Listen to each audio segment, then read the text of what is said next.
विषयी विसर पडिला निशेष अंगी ब्रह्मरस ठसावला। माझी मज झाली अनावरवाचा छंद या नावाचा घेतलासे। लाभाचिया सोशे पुढे चाली मना धनाचा कृपणा लोभ जैसा। तुका म्हणे गंगा सागर संगमी अवघ्या झाल्या उर्मी एकमय। माझी मज झाली अनावरवाचा छंद या नामाचा घेतलासे। श्रीमंत श्री जगद्गुरु तुकोबाराय या अभंगातून आपण केलेल्या साधनाचं आणि त्यापासून प्राप्त झालेल्या साध्याचं अर्थात आपल्या जीवनातल्या पारमार्थिक दोन्ही अवस्थेचं वर्णन करतात। साधन काळातली अवस्था आणि सिद्ध काळातली अवस्था। गोड अशा प्रकारचा अभंग आहे।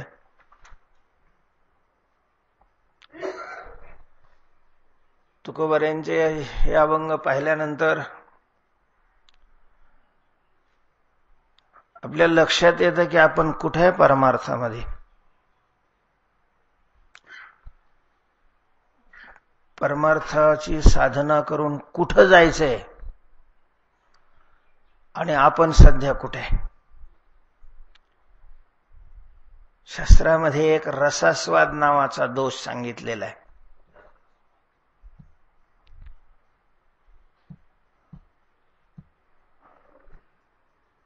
तर त्याचा अर्थ असा आहे की साधन करायला लागला की साधन काळामध्ये ज्या अनुकूल अशा प्रकारच्या गोष्टी घडतात त्याच्यातच आनंद मानून तिथंच थांबणारा। दुर्दैव आहे महाराज आपलं। अजून आपण साधनेतली एकही पायरी गाठलेली नसते आणि महाराज झालो।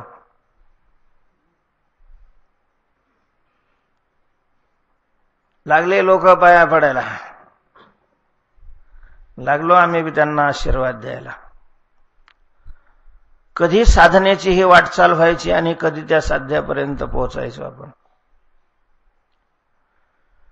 पांडुरंग आपल्या सगळ्यावर कृपा करो। आणि तुकोबारायांनी जशी साधना केली, तुकोबारायांच्या साधनेला जे साध्य प्राप्त झालं ते साध्य आपल्यालाही प्राप्त होवो अशी पांडुरंगाच्या चरणी प्रार्थना करायला काही हरकत नाही। तुकोबारायांच्या अभंगाचं आपण चिंतन करतोय, पण अर्थातच चिंतन करता करता आपली स्थितीही आपल्या लक्षात येते।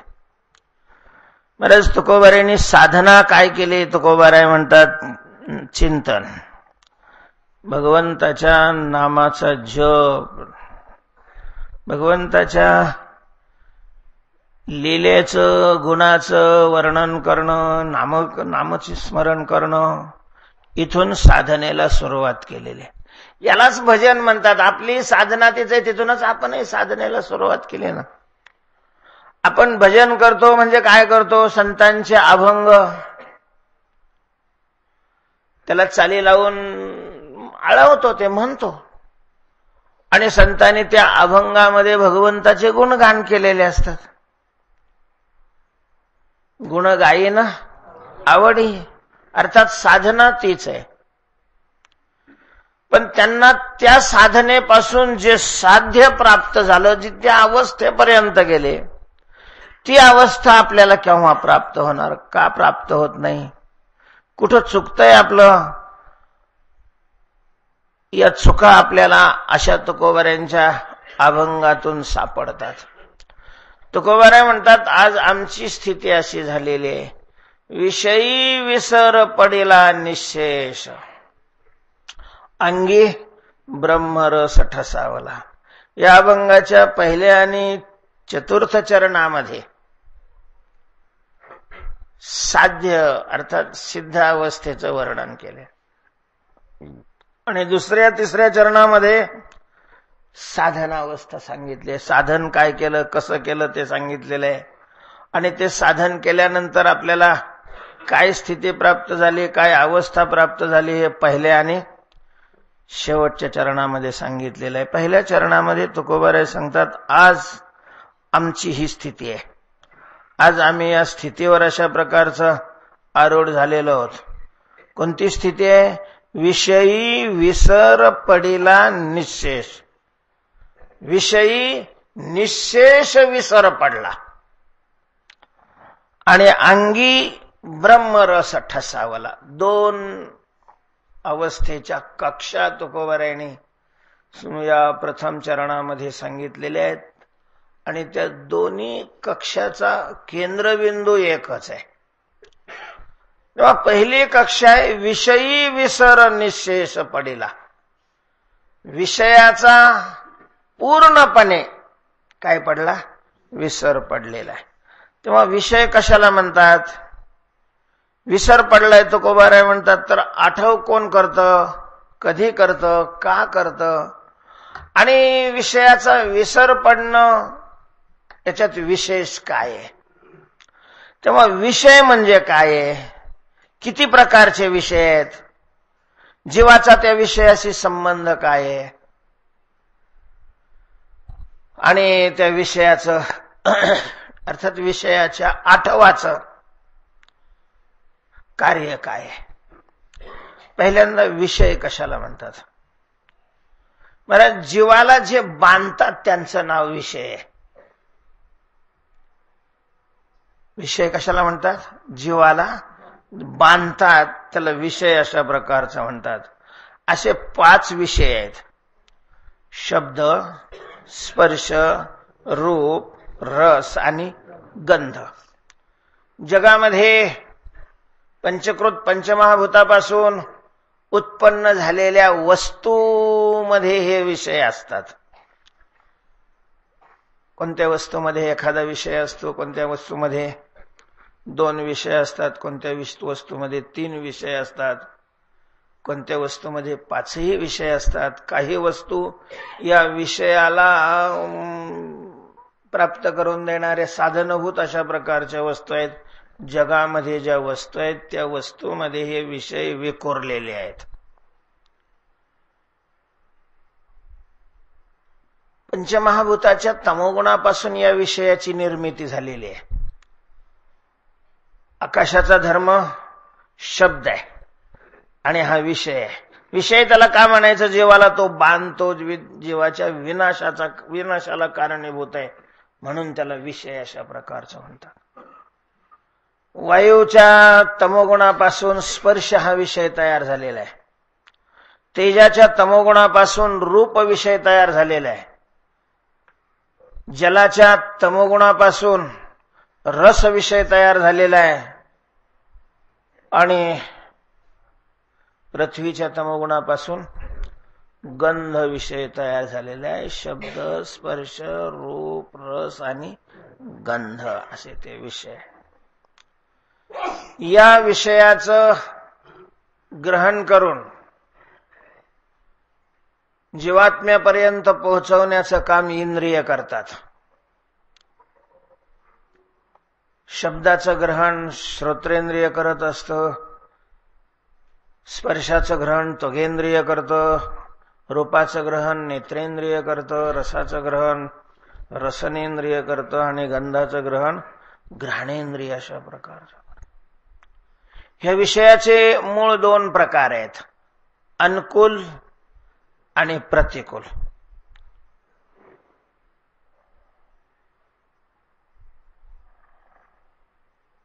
राग द्वेषो व्यवस्थितो तयोर्नवशमागच्छेत् तौ ह्यस्य परिपन्थिनो इंद्रियस्येन्द्रियस्यार्थे.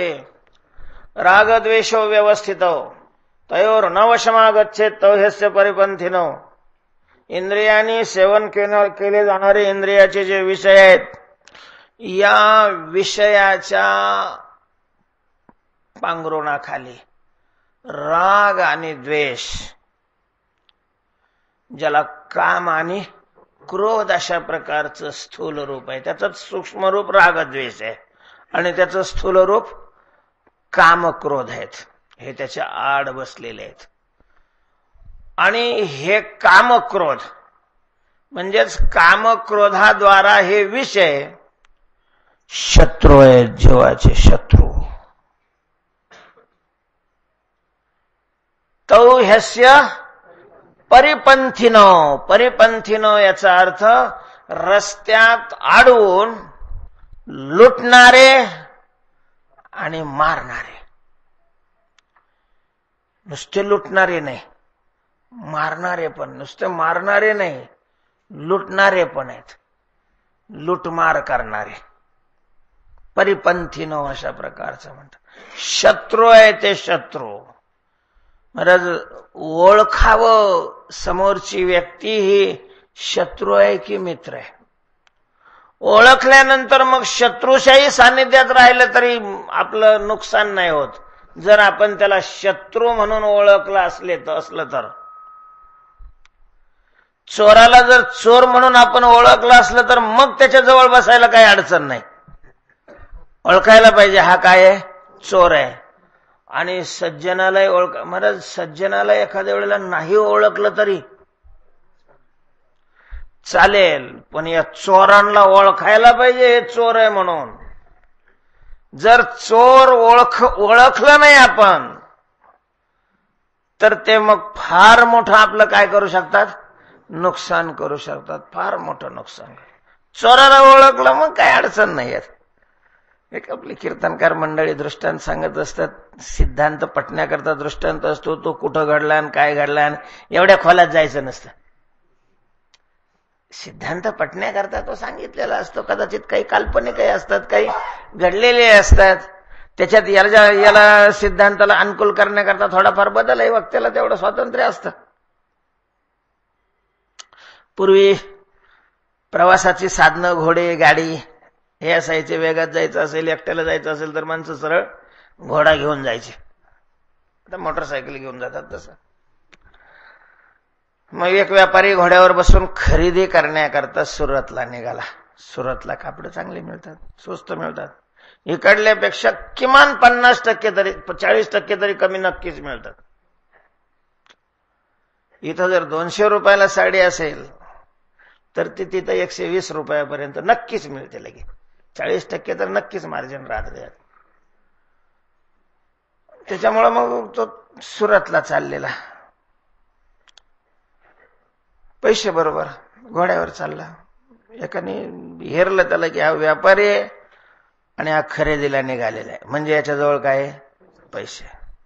लगेच तोही घोडा घेऊन याच्याबरोबर राम राम राम राम, कुठले आहेत, काय आहेत, कुठं चालले, सुरतला. अरे वा, सुरतला निघाले तुम्ही? म्हणले हो, सुरतला जायचं, थोडंसं काम आहे, पाहुणे तिकडे त्यांनी बोलवलेलं आहे. बरं झालं हो म्हटलं, मला पण सुरतलाच यायचंय. आणि भीती वाटत होती. अलीकडे काय लुटमार होते, आडवे होते, सोबती कोणतरी पाहिजे, कोणी सोबत. मी पुष्कळ गावातल्याना आग्रह केला, कोणी आलं नाही, अमकं नाही तमकं नाही. पण याने ओळखलं होतं की हा कोण आहे. मग दोघं बरोबर जायचे, दुपारी जेवण फिवणं बरोबर करायचे. संध्याकाळ झाली. आता त्यावेळेस संध्याकाळी काय एखाद्या धर्मशाळेमध्ये किंवा मंदिरामध्ये उतरावं लागत. आजही ज्याला परिचय नसतो दिंड्या फेंड्या कुठं उतरतात? शाळेच्या पटांगणात, नाही तर मंदिरामध्ये.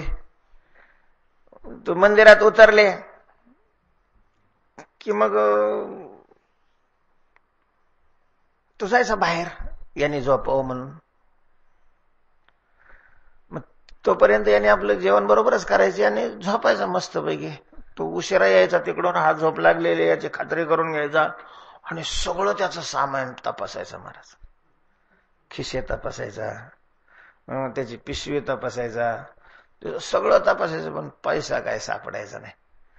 मग तो उशिरा झोपायचा. हा लवकर झोपला असल्यामुळे लवकर उठायचा. त्याने स्नान वगैरे करून सगळं आटपायचं, त्याला उठवायचं. आणि तो उठला की मग त्याच्या समोर पैसे मोजायचे.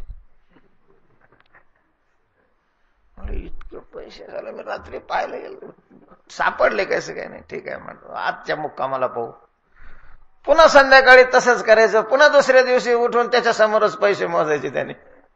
2-4 दिवस झाले. आता दुसऱ्या दिवशी म्हणजे त्या दिवशी दुपारपर्यंत सुरतला जाणार, म्हणजे आता मुक्काम होणारच नाही. मग त्याने वास्तवता सांगितले. म्हटले सेठ, खरं सांगू तुम्हाला, मग काही सुरतला काम नव्हतं, काय नव्हतं. तुम्हाला लुटण्याकरता मी तुमच्या बरोबर आलो, चोर आहे मी. याने सांगितलं मी तुला भेट झाली तेव्हाच ओळखलं होतं, पण मला तुम्ही हे सांगा की तुम्ही पैसे कुठं ठेवीत होते. मी दररोज तुमचं सगळं सामान पाहत होतो, शोधित होतो, आणि पैसे सापडत नव्हते. सकाळी तर दररोज तुम्ही मोजित होते, मग पैसे कुठं ठेवीत होते. त्याने सांगितलं तुझ्या उशाला, कारण मला माहिती होतं की तू तपासणार, माझं सामान तपासणार, तुझं कशाला तपासशील. तुझ्या उशाला ठेवीत होतो आणि सकाळी तू बाहेर गेला की ते काढून घेत होतो. दृष्टांत संपला. कशा करता दृष्टांत सांगितला. चोर म्हणून जर ओळखलं तर त्याच्याशी संगत करण्यातही काही अडचणी येत नाही. तसं जे शत्रू आहेत त्यांना शत्रू म्हणून ओळखलं पाहिजे.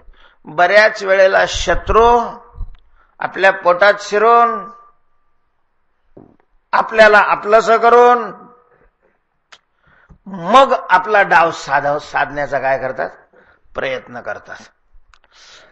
तर भगवान परमात्मा ही, संत ही तुम्हा आम्हाला सावध करतात. भगवान सांगतात विद्धेन मिह वैरिणम.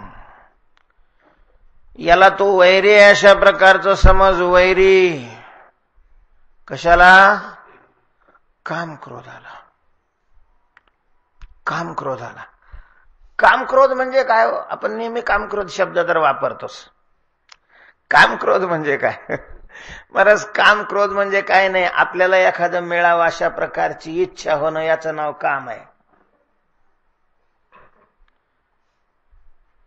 वस्तू मिळावी अशा प्रकारची इच्छा, या इच्छेचंच नाव काय आहे, काम आहे. काम. इदम मे स्यात्, इदम मे स्यात् इतिच्छा काम शब्दितः. आणि काम जिथे आहे तिथं त्याच्या पाठीमागे अगदी चिटकूनच कोण असतो, क्रोध असतो. काम आहे आणि क्रोध नाही असं जगात शक्य नाही कुठेही. काम नाही तिथं क्रोध नाही अशी व्याप्ती आहे. काम आहे आणि क्रोध नाही असं कधी शक्यच नाही आहे. समव्याप्ती आहे त्यांची.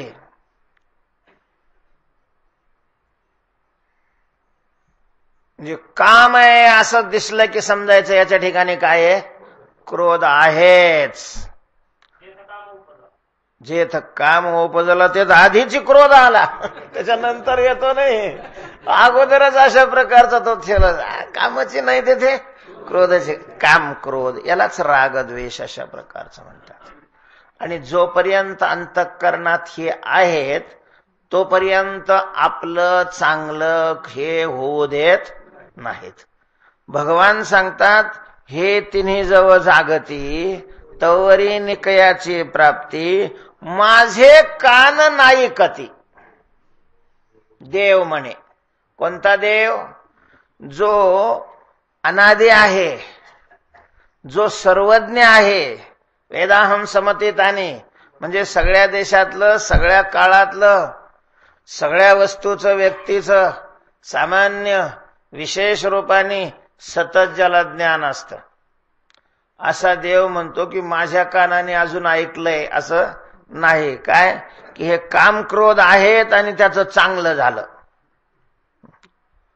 पैसा त्याला मिळेल, चांगलं नाही होत. सत्ता त्याला मिळेल, चांगलं नाही होत. मान्यता त्याला मिळेल, चांगलं नाही होत. ज्याला आपलं चांगलं करायचंय त्याला याच्यावर काय करावं लागतो, विजय मिळवावा लागतो. विजय. आणि हे काम क्रोध विषयाचं पांघरून अशा प्रकारचे घेऊन या जगामध्ये वावरत असतात. या कामक्रोधाच्या द्वाराच विषय जीवाला बांधतात आणि यमाच्या हातामध्ये देतात. हे विषय ज्याचे 5 प्रकार मी सांगितले, शब्द, स्पर्श, रूप, रस आणि गंध. 2 प्रकारे त्याच्यामध्ये अनुकूल आणि प्रतिकूल. हे विषय जयाते नाकळीती त्या सुखदुःखे न पवती आणि गर्भवास संगती नाही तया. ज्याला हे विषय आकळू शकत नाही त्याला सुखदुःख होत नाही, आणि ज्याला सुखदुःख होत नाही त्याला पुन्हा जन्माला नाही यावं लागत. हे विषय ज्याला आकळतात म्हणजेच ज्याला सुखदुःख होतं, अनुकूल विषय मिळाला की ज्याला सुख होतं, हार घेऊन आला की ज्याला आनंद वाटतो, कुणी नाही आलं की ज्याला दुःख होतं, तो कुणीही असो त्याला विषयाने काय केलेलं आहे, आकळलेलं आहे. त्याच्या बापाला जन्ममरण चुकणार नाही, त्याला जन्मावंही लागणार आणि मरावंही लागणार, आणि पुन्हा मानवाचा जन्म मिळेल असं काही नाही. खंती ते न करा होणे गाढव कुत्रा. आपल्याला जन्म मरणातून मुक्त होण्याकरता, जन्म मरणातून मुक्त होण्याकरता या विषयावर विजय मिळवावा लागतो. अशा प्रकारचे हे विषय आपल्या अवतीभोवती असलेल्या सगळ्या वस्तूमध्ये असतात, सगळ्या वस्तूमध्ये. आणि हे विषय खरे शत्रू आहेत. विषय माणसाच्या ठिकाणी काम आणि क्रोध निर्माण करतात आणि काम क्रोधाला सतत जिवंत ठेवतात, रसद पुरवतात. विषय परमार्थामध्ये वैराग्यवानाला भाग्यवान का म्हटलं, तर हे वैराग्य या विषयाची आसक्तीचा बंध तोडून टाकतो. घरदार सोडून चातुर्मासला येणं म्हणजे वैराग्य असं नाहीये, किंवा पंढरपुरात येऊन राहणं म्हणजे वैराग्य नाही.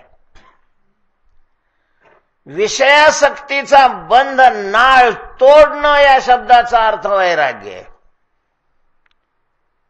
उठले वैराग्य जेने हा त्रिवर्ग ऐसे नि सांडणे, जैसे वमुनिया सुनिया आताची गेले.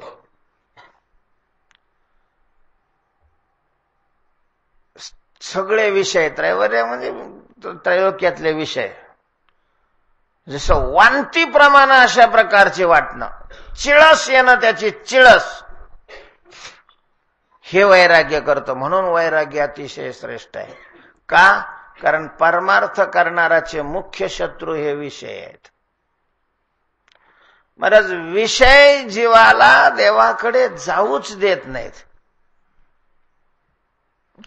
आपण देवदेव करताना वाटत असलो ना आपल्याला,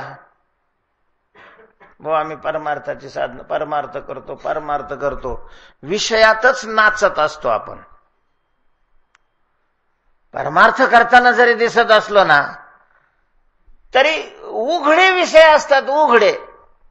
फक्त त्याला मुलामा कशाचा लावलेला असतो? परमार्थाचा.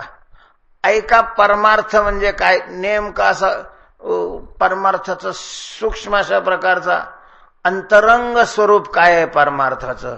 परमार्थ त्याला म्हणावं की वृत्ती विषयाला विसरून देवाचा आठव करणं. नुसता देवाचा आठव करणं हा परमार्थ नाही, विषयाला विसरून तिनं देवाचा आठव केला पाहिजे. नाठवोनी देह पायाचे चिंतन. परमार्थामध्ये विषयाच्या आठवासह केलेला देवाचा आठव फार महत्वाचा नाहीये. परमार्थात त्याला काहीच किंमत नाही. संसाराच्या दृष्टीनं ठीक आहे, पारमार्थिक साधनेच्या दृष्टीनं अनन्य चिंतनाला महत्व आहे. त्याला शब्द काय टाकलेला आहे? अनन्य. गीतेत महाराज जिथं जिथं भक्ती हा शब्द आहे तिथं तिथं त्याला अनन्याचं विशेषण लावलेलं आहे. नुसती भक्ती नाही, नुसती मळात गाळगळ्यात माळ घातली आणि फट्टा वाढला आणि चालला देवदेव करायला, काही फारसं महत्वाचं नाहीये. त्याला म्हणतात आपली दगडापेक्षा इटकर्म, एवढाच त्याचा अर्थ आहे.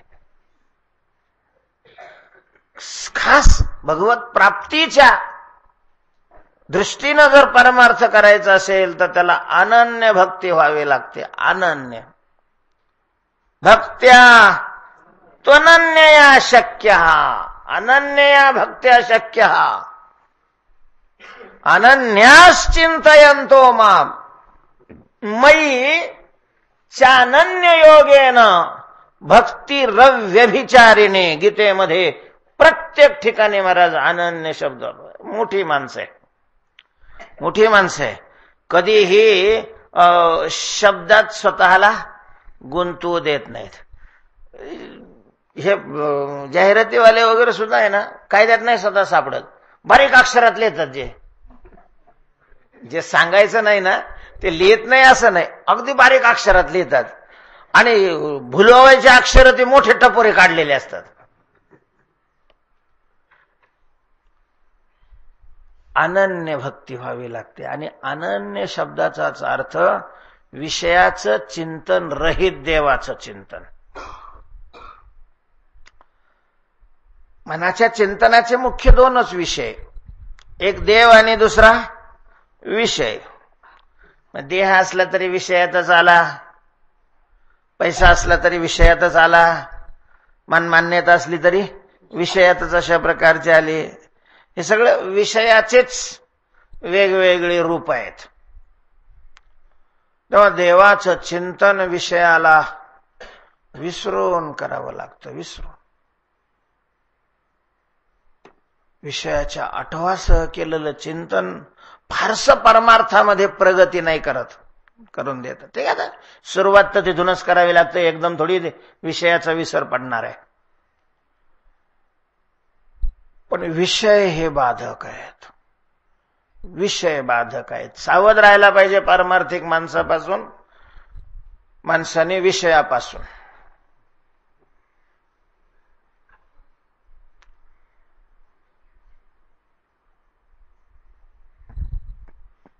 चिंतनाच्या साधनाने विषयाचा विसर पडणं गरजेचं आहे. पहिल्यांदा म्हणजे सुरुवात कसे स्टेप बाय स्टेप कसं जायचं. विषयात विहित आणि निषिद्ध हे दोन प्रकार आहेत. ज्याला आपलं चांगलं व्हावं वाटतं त्याने सुरुवात करत असताना निषिद्ध विषयाच्या त्यागापासून केली जाते. निषिद्ध विषय सोडून विहित विषयाकडे आपलं लक्ष केंद्रित करावं. मग विहित विषय भोगत बसावे असं नाही, ते विषयच आहे. निषिद्ध असले तरी विषय आहे आणि विहित असले तरी विषय आहेत. प्रमाणापेक्षा अधिक त्याचा संबंध केला की विहित विषयही तेवढेच घातक असतात जेवढे निषिद्ध विषय घातक आहेत. घरी केलेलं जरी अन्न असलं, जरी ते निषिद्ध नाही, तरीही प्रमाणापेक्षा जास्त खाल्लं तर त्यानेही पोट बिघडतच ना. असं थोडंही काही बाहेरच्याच अन्नाने पोट बिघडतं. त्यामुळं पहिल्यांदा निषिद्ध विषयाचा त्याग, नंतर विहित विषयामध्येही अनावश्यक विषयाचा त्याग. गरजेपुरता अशा प्रकारचं स्वीकार करणं, अनावश्यक आहे त्याचा त्याग करणं. गरजेपुरतं जे आहे त्याच्याही मध्ये पुन्हा युक्त आहार विहारस्य,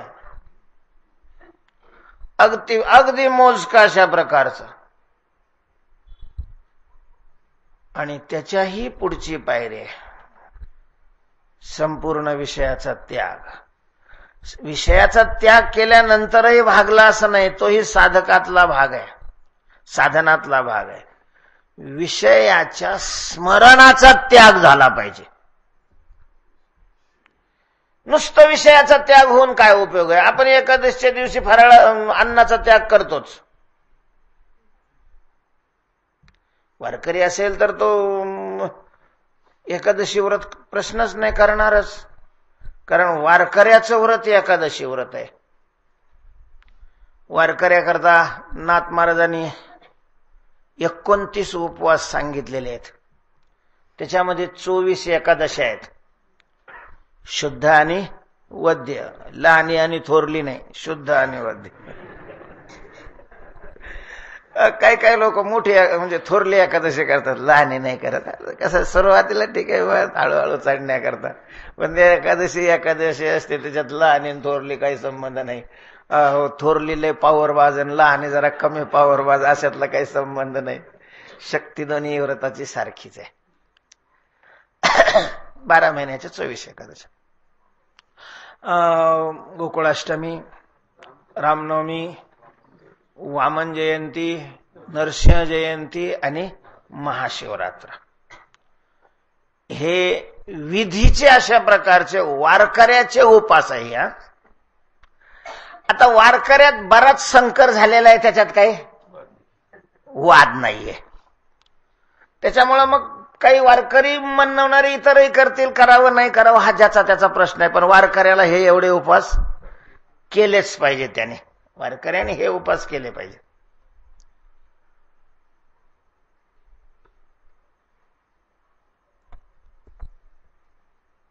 मग या वारकरी उपास करायचं म्हणजे त्या दिवशी अन्न खायचं नाही. एकादशीचा अन्नपान जे नर करीती भोजन श्वान विष्टे समान अधम जन ते एक करतात. त्याग म्हणजे अन्नाचा त्याग केलेला असतो का अन्नाच्या स्मरणाचा त्याग केलेला असतो?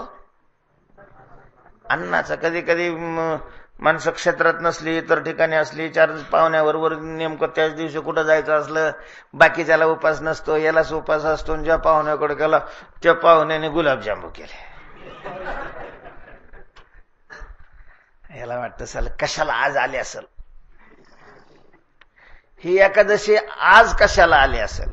मग माणसं लय हुशार आहे आपले. तर हे इकडे नाही एवढं परमार्थातल्या लोकात म्हणा, पण संसारिकामध्ये ना लग्नात एकादशी मोडली तरी काय होत नाही म्हणजे चालत. जर समजा एकादशी दिवशी लग्न आलं तर मग एकादशी मोडली तरी चालते. काय पूर्वी लोकांना पक्वान्न खायलाच मिळत नव्हते. लग्नात पक्वान्न असायचं, ही अशी कुणीतरी काढलेली शक्कल असणार आहे. कारण तसं काही ग्रंथात तर कुठं पाहायला नाही मिळत ना. खरं तर असं आहे की वारकऱ्यांनी एकादशीच्या दिवशी लग्न करू नये, लग्नच करू नये. वारकऱ्याचा धर्म त्यांनी पाळा. पण म्हटले पित्याचाही धर्म पाळायला पाहिजे ना. मग समोरचे पाहुणे ऐकत नाहीत. समोरचे पाहुणे नसतील ऐकत, पण तू शास्त्राचं ऐक ना. ती मुलगी तिचं प्रारब्ध घेऊन बरोबर आलेली आहे. तो नाही म्हणत असला तर त्याचा बाप दुसरा सापडेल ना. जो एकादशी मानत नाही अशाच्या घरी वारकऱ्याने आपली पोरगी द्यावी कशाला? तशी राहिलेली चालेल ना, किंवा कोणाचा हात धरून गेली तरी काही अडचण नाही. पण ज्या पाहुण्याला एकादशी मान्य नाही, एकादशीच्या दिवसा उपास मान्य नाही, त्या पाहुण्याच्या घरी वारकऱ्याने पोरी द्याव्या कशाला? पण हे वारकरी कमी असतात आणि संसारिक जास्त असतात. यांच्या ठिकाणचे संस्कार वारकऱ्याचे काय असतात? कमी असतात.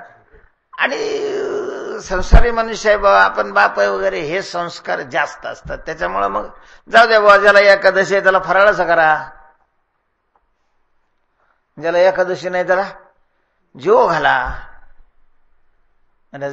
त्याच्याकरता कीर्तनकार पुन्हा पुन्हा नामदेवरायचा दृष्टांत सांगतात. तो म्हातारा एकादशीच्या दिवशी अन्न मागत होता. नामदेवरायने सांगितलं फराळ नाही रे, मला फराळ पचत नाही, चालत नाही, आवडत नाही, मी नाही फराळ करणार. ते म्हणे मग मी नाही अन्न देणार. ती म्हणे मी मरण. नामदेवरायने सांगितलं तुझी पुण्यतिथी करीन, पण त्या दिवशी सुद्धा फराळाचीच पंगत करीन, अन्नाची नाही करणार. याला निष्ठा म्हणतात, निष्ठा. पण तरी स्मरण गेलेलं असतं असं नाही. कारण विषय प्रत्यक्ष विषयापेक्षा विषयाचं स्मरण जास्त बाधक आहे. परमार्थाच्या दृष्टीनं प्रत्यक्ष विषयापेक्षा विषयाचं स्मरण बाधक आहे. असं कसं काय तुम्ही म्हणता? तुम्हाला वाटेल मग कसं काय हे सांगत असं? प्रत्यक्ष विषय सेवन करण्यापेक्षा विषयाचं स्मरण कसं बाधक आहे? त्याचं कारण आहे, प्रत्यक्ष विषय बाहेर असतो, प्रत्यक्ष विषयाचा संबंध शरीराशी येतो, परमार्थ मनाने करायचा असतो, आणि स्मरण कुठं असतं? मनामध्ये असतं. महाराज, स्मरण नसेल तर विषय काही बाधक नाहीये. स्मरण नसेल तर विषय बाधक नाही, आणि विषय नसेल तर स्मरण 100% बाधक आहे, काहीच कमी नाही.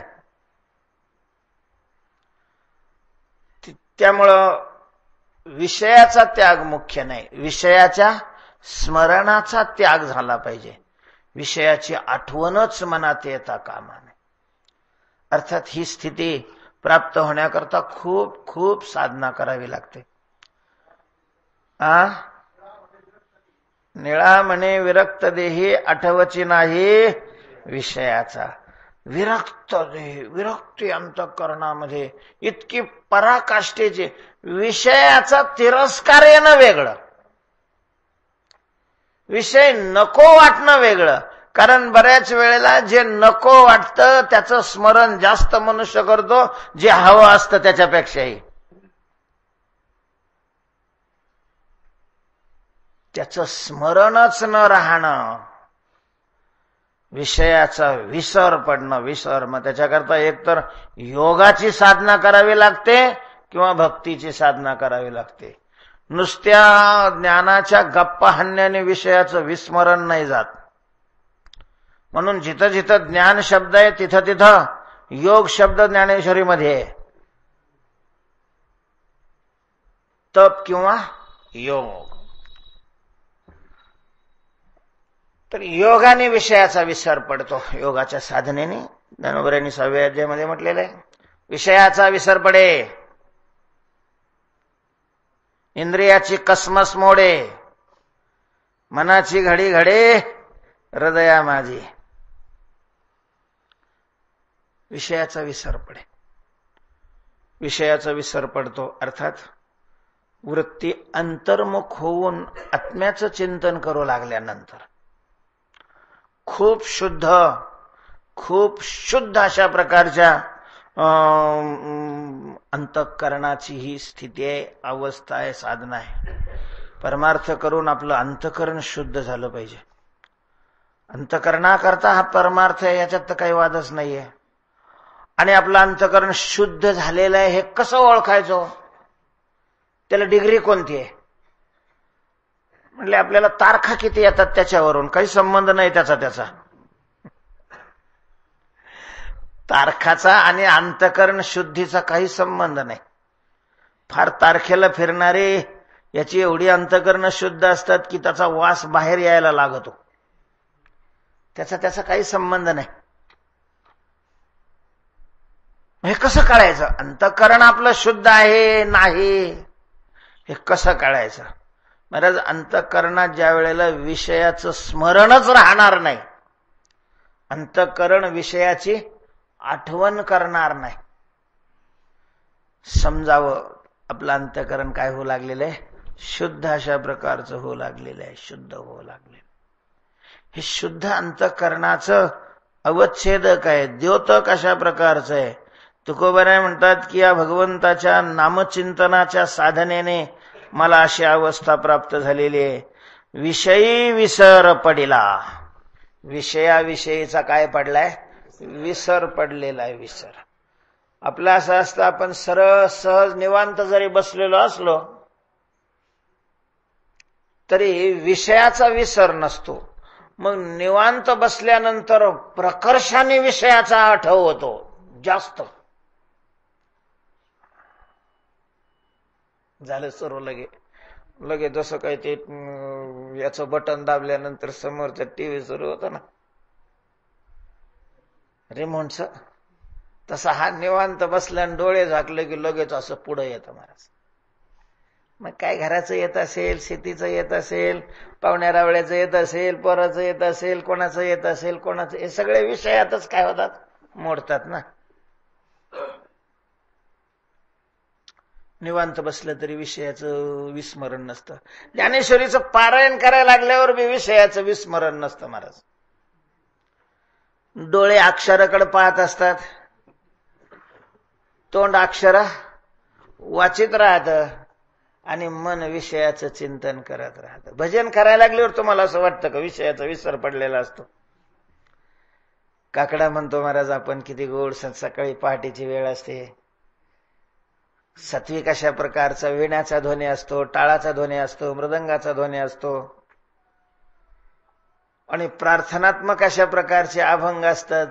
पाठ असल्यामुळे तोंड म्हणत राहतं. सवय लागलेली असल्यामुळं स्वरातही काही कमी जास्त होत नाही. अभ्यास झालेला असतो तो सगळ्याला, इंद्रियाला, ते म्हणत राहतं. पण मन असं चालूच राहतं, विषयाचं चिंतन करणं, विषयाचं चिंतन करणं. अशुद्ध मनाचं हे लक्षण आहे. तिथं महाराज बनवा बनवी करताच येत नाही आपल्याला. लोकांसमोर बनवा बनवी करता येते. डोळे झाकील, आऊ काय आणेल, आमकं काय करेल, डोळ्याला पाणी काय आणेल, नाटक काय करेल, हे काय करेल, हे बनवा बनवी लोकांसमोर करता येते. मनासमोर बनवा बनवी नाही करता येत. आणि खुशाल इकडं काकड्याचं भजन चालू असतं, उठा पांडुरंगास, आणि हे आपलं कपाशीत फिरत असतं, शेतामध्ये चक्र हाणीत राहतं. कायचा उठा पांडुरंगा आणि कशाचं काय, किती परिणाम होणार आहे. कारण औषध कोणा करताय, हे मना करताय. मन घ्यायला राहतच नाही तिथं.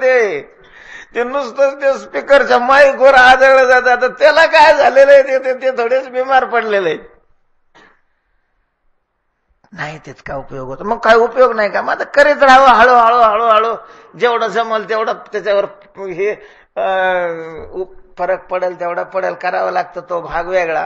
पण मग तितका उपयोग नाही होत. हे मनाला या विषयाविषयीचं एवढं जबरदस्त आकर्षण आहे, एवढं जबरदस्त आकर्षण आहे.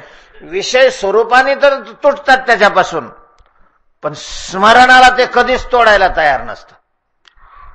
म्हणून त्याची तुम्ही चातुर्मासला आले तर त्याची तक्रार नसते. तुम्ही पारायणाला बसा, कीर्तनाला बसा, प्रवचनाला बसा, त्याच्यातही त्याची तक्रार नसते.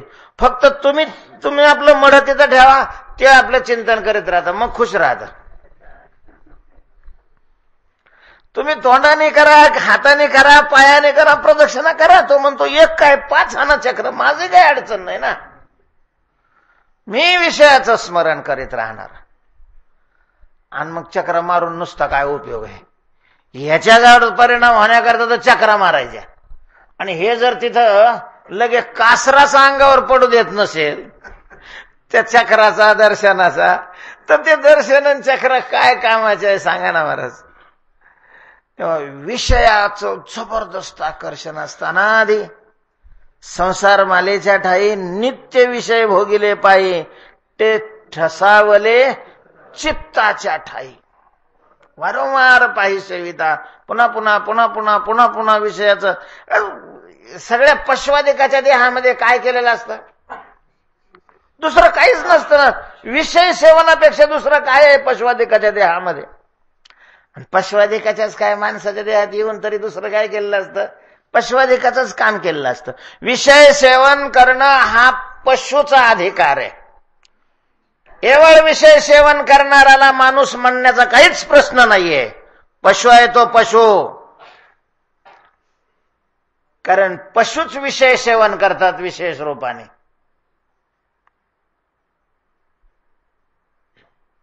माणसाचं विषय सेवन करणं जगण्याकरता असतं, विषय सेवन करण्याकरता नाही. ज्याचं जगणं विषय सेवन करण्याकरता आहे तो मनुष्यच नाहीये, पशु आहे तो पशु. आणि मग ते इतके विषय सेवनाचे ते संस्कार एवढे चित्ताच्या ठिकाणी असे फिट झालेले आहेत, जडलेले आहेत. आणि मग जरी स्थूल विषय नसला, मनाचं कसं आहे, स्थूल विषयाकडे जायला हे परतंत्र आहे. स्थूल विषयाचा आणि मनाचा संबंध होण्यामध्ये मन बरंच काय आहे, परतंत्र आहे. त्याच्या हातात फारसं नाही. तसं हुशार लय आहे. ते काय करतं, इंद्रियाला आपल्या अधीन करतं. म्हणून इंद्रिय आपली जरी आपण म्हणत असलो तरी ती आपली नाही, मनाची असतात.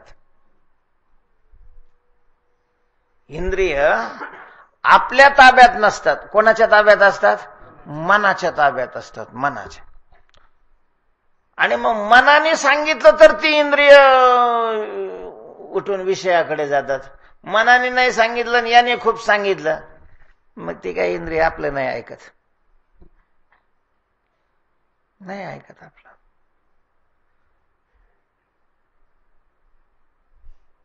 पुष्कळ दृष्टांत आहेत. याचा उग्रसेनाचा दृष्टांत आहे. त्याचा सेनापती कंस आणि राजा उग्रसेन. राजाची शक्ती सैनिक, सैन्यावरच त्याची शक्ती अवलंबून असते ना. अमेरिका महाशक्ती का आहे? त्यांच्याकडे काय सैन्य आणि युद्ध सामुग्री भरपूर आहे. तसं पाहिलं तर भारताच्या मुठीत बसेल एवढीच आहे अमेरिका. भारतात किती काही लोकसंख्या आहे, अमेरिकेपेक्षा जास्त. पण नुसती लोकसंख्या काय करणार? त्याच्याकडे विध्वंस कशा प्रकारची हत्यारं आणि ते हत्यारं हाताळण्याची क्षमता असणारे लष्कर आहे ना त्यांच्याकडं.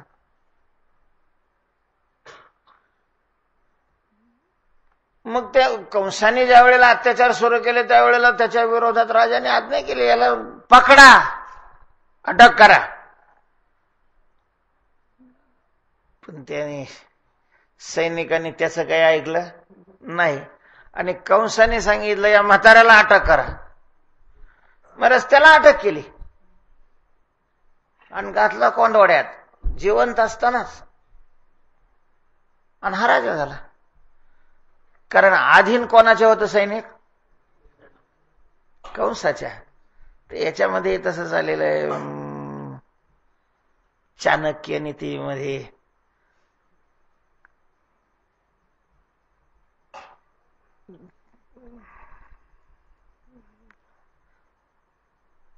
काय नाव त्याचं, कंदारचा राजा,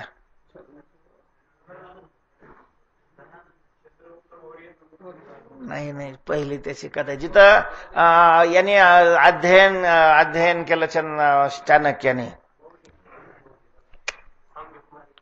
अंबिकुमार, त्या राज्याचं नाव काय? हा, तक्षशिलेचा जो राजा होता, तर त्याचं नाव अंबी होतं. तो राजा होता, धार्मिक होता, धर्माप्रमाणे राज्य करणारा. आणि त्याच्या पोराचं नाव अंबिकुमार म्हटलं जात होतं त्याला. तो सेनापती होता. त्याने सगळं सैन्य त्याच्या अधीन केलेलं होतं. त्याच्यामुळं राजाने त्यालाही सैनिकाला आज्ञा दिली की याला पकडा. सैनिकाने हात नाही लावला, कारण त्याच्या अधीन सैनिक नव्हतंच. तो म्हणायचा नुसतं माझं सैनिक आहे.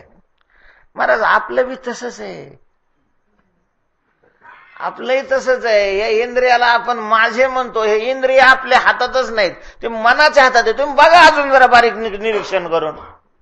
म्हणजे मनात आल्यानंतरच पाय चालायला सुरुवात करतात का मनाने नाही म्हणल्यावर पाय चालायला सुरुवात करतात? मनाच्याच अधीन आहे ते सगळे. हे मन हुशार आहे, इंद्रियाला आपल्या अधीन करतं आणि मग त्याला हव्या त्या विषयाकडे घेऊन जातं किंवा विषयाला आपल्या जवळ आणतं, विषयाचा उपभोग घेतं. पण कधी कधी इंद्रिय सुद्धा मग नाविलाज म्हणून थकून जातात किंवा कधी तो विषय मिळतच नाही.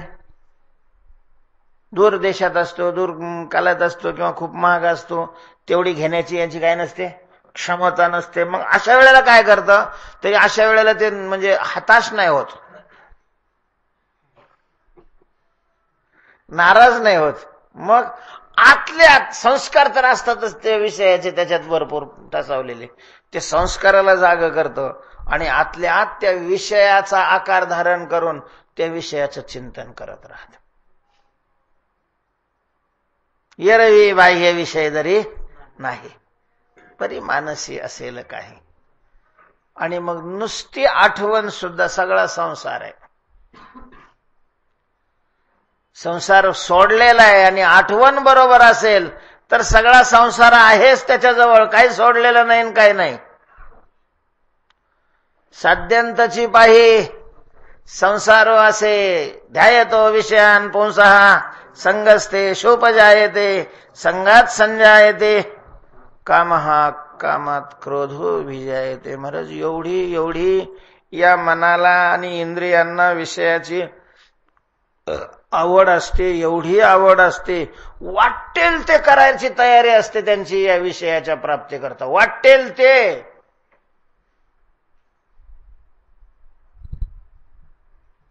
या विषया वाचून काही अनेक सर्वथा रम्यची नाही. तो जरी दररोज पांडुरंगाच्या दर्शनाला जात असला तरी,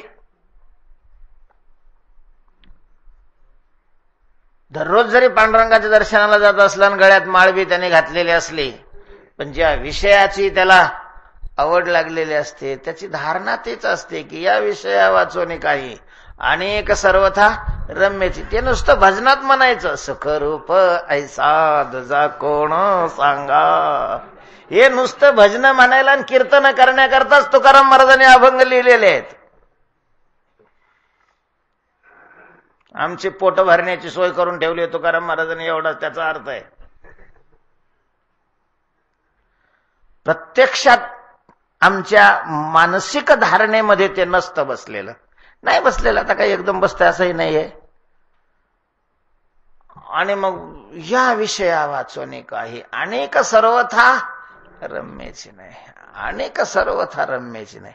म्हणायला सुंदर ते ध्यान नावडे निरंतर याची दान, हे फक्त म्हणायपुरतं असतं. धारणा तशी झालेली असते आमची, अशी नाही. ज्याची धारणा झालेली असेल महाराज त्याच्यासारखा भाग्यवान दुसरा कोण आहे. त्याच्या चरणी कोटी कोटी वेळेला दंडवत घालावे, त्याच्या पायाची माती आपल्या कपाळाला लावावी, त्याचे पाय धुवून प्यावे. तो संतांच्या अभंगासारखं ज्याचं काय बनलेलं आहे, जीवन अशा प्रकारचं बनलेलं आहे. पण अर्थातच हे तितकं सोपं आहे असं नाही. तेव्हा विषय प्राणापेक्षा प्रिय असतात, प्राणापेक्षा. जसा भक्ताला देव,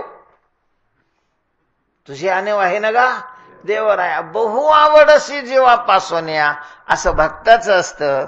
तसं सर्वसामान्य तुमचं आमचं असं असतं, विषया तुझी आनव आहे ना गा. प्राणापेक्षा जास्त विषय आवडतात, प्राणापेक्षा. प्राण गेला तरी चालेल, विषय पाहिजे. विषय नसले तर मग प्राण ठेवून तरी काय करायचंय, कशा करता जगायचंय, जगून काय करायचंय.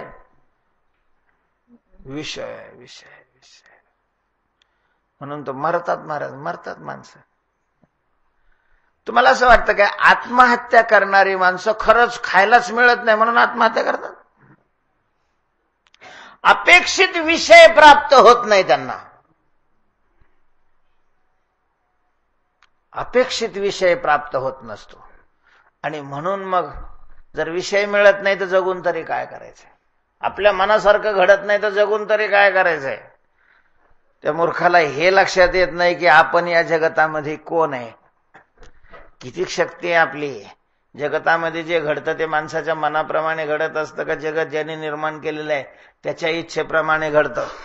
एवढा विवेक असल्यावर तो या स्थितीला परिस्थितीला जाईल कशाला. तेव्हा विषयाविषयीचं जबरदस्त अंतःकरणामध्ये आकर्षण असतं आणि त्यामुळं तो विषयाला रात्रंदिवस नाही सोडत महाराज, रात्रंदिवस. असं जबरदस्त आकर्षण असणारा विषय साधना करून करून त्याचं आकर्षण तर संपलेलं आहेच आहे, पण त्याची आठवणही राहिली नाही. त्याचा काय पडला, विसर पडला, विसर. काय अवस्था आहे महाराज, विषयाचाच विसर पडलेला आहे, संसाराचा विसर पडलेला आहे, आठवणच नाही. काय अवस्था आहे. आपण गोष्ट सांगतो त्याचं गांभीर्य अशा प्रकारचं लक्षात घेत नाही. चोखोबाऱ्यांची परिस्थिती आहे. चोखोबाऱ्यांच्या पत्नीनं त्यांना सांगितलेलं आहे, अहो माझे दिवस भरत आलेले आहेत, आपल्या घरात बाई माणूस दुसरं कुणी नाहीये आणि त्यावेळेला कुणीतरी हवंय घरी, तेव्हा तुम्ही तुमच्या बहिणीला घेऊन या. ठीक आहे म्हटले. म्हणजे ते घरी होते, तिनं बहिणीला आणण्याकरता त्यांना घरून पाठवलं. कशा करता, बाळातपणा करता. अर्थात यांचंच आपत्य, यांनाच मूल होणार होतं ना. मुलाविषयी किती प्रेम असतं माणसाच्या अंतःकरण, न झालेल्या सुद्धा. होणाऱ्या मुलाविषयी जबरदस्त काय पाहिजे, असावं संसारामध्ये, नसतं असं नाही म्हणत मी. त्याच्याकरता ते बहिणीला आणायला गेले आणि महाराज विसरून गेले. विसरून कुठं सप्ताह चालू होता कोणास ठाऊक आहे. म्हणजे आपली पत्नीचे दिवस जवळ आलेले आहे, ती कोणत्याही काली प्रसूत होऊ शकते, घरी दुसरं कोणी नाहीये, आणि तिला मदत म्हणून आपण बहिणीला आणायला चाललेलोय, ह्या सगळ्याचाच त्यांना काय पडतोय? विसर पडतोय, विसर पडलेला आहे. काय अवस्था आहे महाराजी, काय अवस्था आहे. विषयी विसर पडेला निश्चेष, म्हणजे आपल्याला घर आहे, आपल्याला पत्नी आहे, याचाही सगळ्याचा विसर पडलेला असणार ना. भगवंताच्या चिंतनामध्ये याचा विसर पडला म्हणजे क्लबमध्ये जाऊन बसले किंवा पिऊन पडलेले म्हणून विसर पडलेला आहे असं नाही ना. त्यांनाही पडत विसर नाही असं नाही, पण तेवढा पुरता असतं ना. भगवत चिंतनामध्ये विषयी विसर पडेला निशेष, विषयाचा निशेष विसर पडेला. निशेष शब्द महत्वाचा आहे. आपल्याला विसर पडतो सशेष. झोपला असताना आपल्याला विषयाचा काय पडतो? विसर पडतो का नाही? एखादी वस्तू हवी म्हणून खूप खूप खूप रडला, पडला, आदळला, पटकेले, सगळं केलं आणि पडला, झोपे गेला, आणि मग तो विषय आणला घरच्याने कसाही करून, पाहिलं तर झोपलेला आहे म्हणून त्याच्या जवळ ठेवला, पण विसर पडला त्याला. झोपेमध्ये माणसाला सगळ्याचाच काय पडतो? विसर पडतो, पण तो निशेष नसतो, तो सशेष असतो. त्याचे संस्कार चित्तामध्ये असतात. जागा झाल्याबरोबर म्हणतो आणलं का, तो खरा विसरच नाहीये, निशेष नाही, सशेष आहे. तुकोबारे म्हणतात मला विषयाविषयीचा निशेष काहीही संस्कार सुद्धा अंतकरणात शेष न राहता काय पडलाय? विसर पडलेला आहे. विषयी विसर पडेला निशेष. आणखीन काय झालेलं आहे तर अंगी ब्रह्मरस ठसावला. आठवतो कोण? चित्त. विसर कोणाला पडतो? चित्ताला. तर ज्या चित्तामध्ये विषयाचा आठव होत होता त्या चित्तामध्ये विषयाचा निशेष विसर पडलेला आहे, आणि त्या चित्तामध्ये काय भरलेला आहे? ब्रह्मरस. ब्रह्मरस भरला नाही, ठसावला म्हणतात, ठसावला. तेव्हा ब्रह्मरस म्हणजे काय, चित्तामध्ये तो कसा ठसावला जातो याचं चिंतन उद्या करू. पुंडलिक वरदा हरी विठ्ठल श्री ज्ञानदेव माऊली ज्ञानेश्वर महाराज की